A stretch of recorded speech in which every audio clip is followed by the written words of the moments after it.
"How I love watching you cook," Sonia sweetly sang, watching Dennis skillfully handle the knife.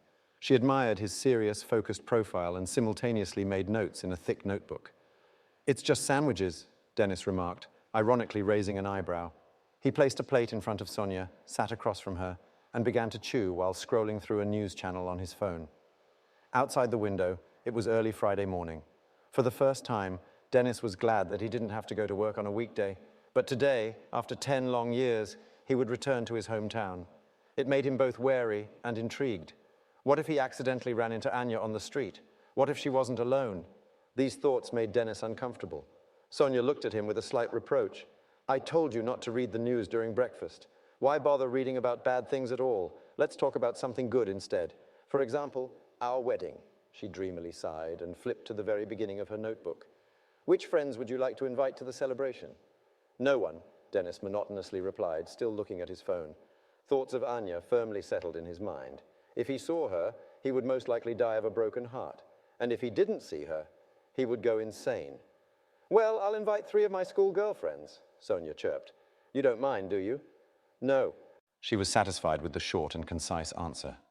Sonia checked off a few boxes, closed her notebook, and immersed herself in dreams of the upcoming celebration. She wanted to get married so badly, to take Dennis's last name, to become the rightful mistress of his home, and to know that he would always be with her.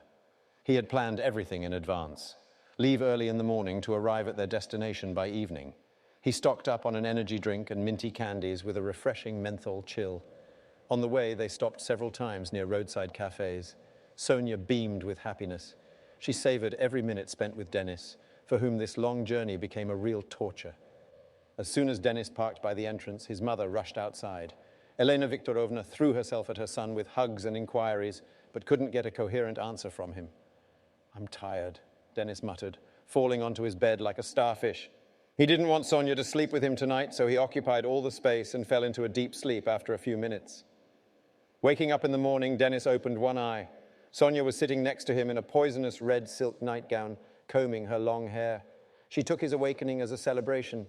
She tossed aside the comb and clung to her groom, wrapping her arms and legs around his lifeless body. "Denechka, I'm so happy," Sonia said, snuggling up to him. "My parents will come tonight. We will discuss our wedding, and next week we will find out the exact date and book a cafe." His mother's face also beamed with happiness. She was delighted when the young couple came out of the bedroom and began to set the table. "How is work?" Elena Viktorovna asked her son. He raised his eyebrows and made a vague gesture with his hand. "Denechka gets very tired," Sonia replied on his behalf. "He leaves early, comes home late, and recently one of his patients died, right on the operating table." His mother widened her eyes and shook her head, looking at Dennis with sympathy. He didn't even touch his food. He stirred sugar in his cup, took one sip, and headed to the bathroom to take a cold, invigorating shower. Then he lounged on the couch in front of the TV, turned up the volume, and stayed in that position for several hours. "You should dress more nicely." Sonia stood in front of the screen. She gathered a handful of hair into a tight bun at the nape of her neck and attached a veil to it, which Elena Viktorovna had unearthed from the depths of the closet. Sonia giggled, twirling in front of her groom. "Well, how do I look? Do I look like a bride now?" In combination with the red dress, it looked ridiculous. At least that's how Dennis perceived it. He grimaced. "Take it off, Sonia. Don't embarrass yourself." "Why?" "It doesn't suit you." Dennis put on a plain white t-shirt and jeans, tousled his hair, and grabbed the car keys from the bedside table near the front door. "And you, where are you going?" Sonia's jaw slowly dropped. She wanted to make a comment about his appearance, to make him wear a shirt. But Dennis was preparing for a different event. "I'll be gone for a little while. Start without me," he replied. "Wait." She grabbed his hand and deliberately added exclamation marks to get the attention of her future mother-in-law. Elena Viktorovna immediately appeared around the corner. "My parents will be here soon. Where are you going?" "To a class reunion," Dennis replied curtly. He caught his mother's tense gaze and explained, "I'll catch up with friends and come back." "What friends?" Elena Viktorovna exclaimed, grabbing her son's other hand. 10 years have passed. You won't even recognize them. Stay, son. It's awkward in front of relatives." "I said I'll be back soon," Dennis snapped, brushing them off like annoying flies. "I'm coming with you," Sonia persisted. She slipped her feet into flip-flops and rushed after him, clutching the veil to the staircase railing. "Dennis, I won't let you go alone, just know that." He abruptly stopped on the street and grabbed her elbow. Dennis's grim and stern face came close to hers. "You wanted a wedding?" I did. Well, enjoy it. I want to meet up with old friends.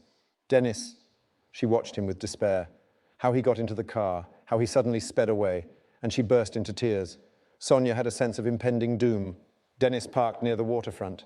He gathered his courage, got out of the car, and looked around, noticing the visible changes. Loud music and voices could be heard from a distance. Dennis resolutely headed towards the cafe, from which the pulsating sounds were coming. He tugged at the collar of his t-shirt, feeling suffocated. As he saw his former classmates, who had pushed together 3 tables to accommodate everyone, Dennis's eyes widened. He searched for her gaze, found it, and he was literally stunned. Anya was smiling widely and laughing, seemingly louder than anyone else. But when she saw Dennis, her expression immediately changed, as if she suddenly felt incredibly sick. She paled and nervously fluttered her cornflower blue eyes. "Sobol!" the guys shouted. They jumped up from their seats, making a loud noise with the chairs, and swarmed towards Dennis all at once. He almost collapsed under their weight, trying to catch a glimpse of Anya amidst the chaos. "He finally showed up, remembered his friends, but we've already chewed him out," someone laughed. "Guys, give him a penalty." "I'm driving." Dennis tried to break through the crowd of his classmates surrounding him. Everyone wanted to personally greet him, shake his hand, pat him on the back. He managed to greet everyone except Anya, who had suddenly disappeared from the table. Dennis turned his head, trying to spot her again. "Where is she?" he blurted out unexpectedly, surprising everyone present. "Where's Anya?" "Anya? Yeah, Anka disappeared indeed," Olesya shrugged nonchalantly. "She was just here." Without wasting any more time, Dennis rushed out of the cafe and sprinted along the waterfront in the direction where he had parked his car. He wasn't mistaken. He recognized her figure from afar. Anya opened the back door of a taxi. "Anya! Anya!" Dennis shouted, hoping to stop her. Anya only paused for a moment when she heard the all-too-familiar voice, but then swiftly got into the seat and harshly slammed the door shut. Dennis didn't make it in time. He ran up, but the taxi drove off. He had completely lost his mind. Stirred up by the fact that she had escaped from him so effortlessly, Dennis, without thinking, got into his car and began following her. It seemed like Anya had jumped out of the moving taxi. She rushed towards the entrance, involuntarily shrieking when Dennis caught her hand and pulled her towards him. "Anya, let's talk." He didn't recognize his own voice. Suddenly, sensual tones emerged from somewhere. "No, Dennis, I'm expected." Anya glanced at the windows and only then dared to meet Dennis's gaze. The ground slipped out from under him. He tightened his grip on her wrist. "Anya, I came to this gathering only because of you. Give me 10 minutes, please." Dennis's hand smoothly slid towards hers. He lowered his gaze and saw the wedding ring on her ring finger.